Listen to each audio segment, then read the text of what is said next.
Hello, I'm Andrew Bleasel. I'm a neurologist from Sydney in Australia. I'm going to talk to you about the mechanisms of pharmacoresistance in epilepsy. There are several clear associations with refractory epilepsies that's seen in clinical practice. Mechanisms of drug resistance are likely to vary with the etiology of the epilepsy. Two major hypotheses have emerged to explain pharmacoresistance at a cellular and a molecular level. These are the so-called transporter hypothesis and the target hypothesis. The transporter hypothesis proposes the anti-epileptic drugs do not reach their targets within the central nervous system because they're actively expelled from the central nervous system by overexpression of the ubiquitous multi-drug efflux transporters.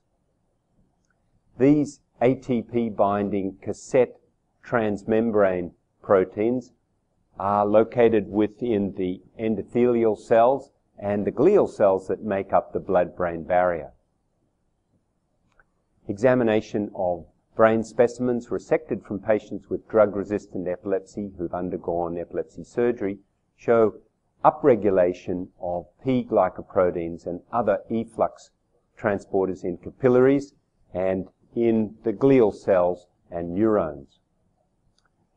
However, it's not clear that all the anti-epileptic drugs that we use are transported by these systems.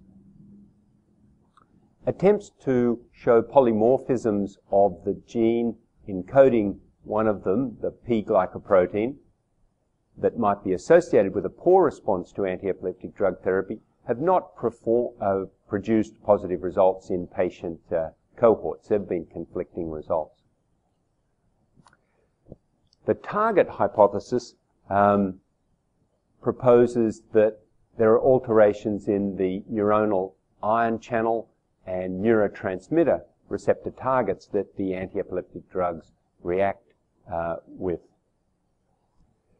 Detailed neurophysiological studies of hippocampal neurons in animal models of chronic epilepsy and in some human tissue specimens have shown altered sodium channel firing patterns in response to carbamazepine.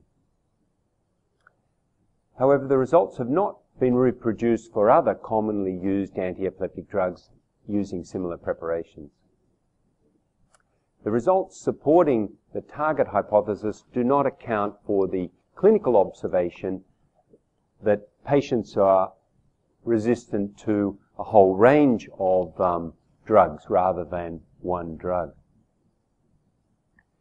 Epidemiological studies show a close correlation between frequent seizures at the onset of epilepsy and later pharmacoresistance. And this has led to a third hypothesis suggesting there is an intrinsic disease severity that predisposes to resistance. Now, this doesn't have a neurobiological basis at the moment. It is more of an epidemiological observation. Further research needs to correlate the in vitro results that I've referred to with in vivo experiments, and preferably, if possible, in human tissue samples. Thank you.